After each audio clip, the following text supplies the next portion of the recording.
Bharat versus England జట్ల మధ్య జరుగుతున్న 5 మ్యాచ్ల టెస్ట్ సిరీస్ చివరి దశకు చేరుకుంది. తొలి 4 టెస్టులు పూర్తిగాక ఇందులో ఇంగ్లాండ్ 2 మ్యాచ్ల్లో నెగ్గింది. టీమిండియా మరో మ్యాచ్లో నెగ్గింది. మరో మ్యాచ్ అయితే మిగిలి ఉంది. 5వ టెస్టులో భారత్ గెలిస్తే సిరీస్ సమం అవుతుంది.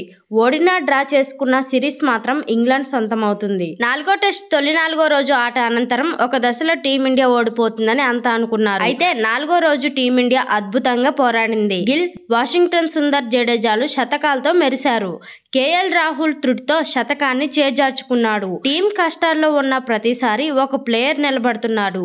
క్రీజ్ లో పాతుకుపోయి ఓటమిని తప్పిస్తున్నాడు. టీమిండియా ప్లేయర్ వాషింగ్టన్ సుందర్ తన అద్భుతమైన ఆట తీరుతో ఆకట్టుకుంటున్నాడు. అటు బ్యాటర్ గా ఇటు బౌలర్ గా రాణిస్తున్నాడు. రెండో ఆల్రౌండర్ గా తన పాత్రను చక్కగా పోషిస్తున్నాడు. 4వ టెస్ట్ లో రవీంద్ర జడేజాతో కలిసి అజేయమైన 5వ వికెట్ కు 203 పరుగులు జోడించాడు. దాంతో భారత్ ఓటమి గండాన్ని తప్పించుకుంది. గతంలోనూ చాలా సార్లు టీమిండియాను ఆదుకున్నాడు. 2021లో ఆస్ట్రేలియా గబ్బా వేదికగా జరిగిన టెస్ట్ లో టీమిండియాను ఆదుకున్నాడు. శార్దుల్ ఠాకూర్ తో కలిసి వాషింగ్టన్ సుందర్ టీమిండియాను ఆదుకున్నాడు. మళ్లీ 2021 అహ్మదాబాద్ వేదికగా జరిగిన మ్యాచ్ లోనూ ఆదుకున్నాడు. గతేడాది మెల్బోర్న్ వేదికగా ఆస్ట్రేలియాతో జరిగిన మ్యాచ్ లో కూడా వాషింగ్టన్ సుందర్ మరోసారి రాణించాడు. నితీష్ కుమార్ రెడ్డితో కలిసి జట్టును ఆదుకున్నాడు.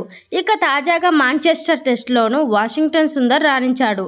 జడేజాతో కలిసి టీమిండియాకు ఓటమిని తప్పించాడు. గాయాలు ఇబ్బంది పెట్టకపోతే వాషింగ్టన్ సుందర్ ఈ పాటికే టీమిండియాలో స్టార్ ఆల్రౌండర్ గా మారేవాడు. అయితే గాయాలు సుందర్ ను టీమిండియాలో పాతుకుపోకుండా చేసింది.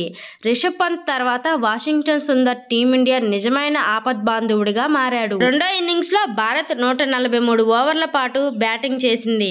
డ్రా చేసుకునే సమయాన్ని 4 వికెట్లకు 425 పరుగులు చేసింది. 114 పరుగుల ఆధిక్యంలో నిలిచింది.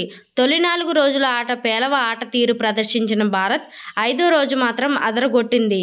ఇక అదే సమయంలో ఇంగ్లాండ్ ప్లేయర్ క్రీడా స్ఫూర్తిని మర్చి అందరి చేత చివాట్లు తింటోంది. 5 మ్యాచ్ల టెస్ట్ సిరీస్ లో 4 మ్యాచ్లు పూర్తయ్యాక భారత్ 1-2తో వెనుకబడి ఉంది. 5 టెస్టులు మిగిలి ఉంది. ఇందులో గెలిస్తే భారత్ సిరీస్ ను సమం చేస్తుంది. ఓడినా డ్రా చేసుకున్న ఇంగ్లాండ్ సిరీస్ ను సొంతం చేసుకుంటుంది. చివరి టెస్టు ఆగస్టు 31 నుంచి ప్రారంభం కానుంది. చూశారు కదా ఫ్రెండ్స్ ఈరోజు టాపిక్. ఈ వీడియో కనుక మీకు నచ్చినట్లయితే లైక్ చేయండి, షేర్ చేయండి, ఎలా ఉందో కామెంట్ అయితే చేయండి. ఇంకా మోర్ క్రికెట్ ఇన్ఫర్మేషన్ వీడియోస్ కోసం మన ఛానల్ అయితే సబ్స్క్రైబ్ చేసుకోండి.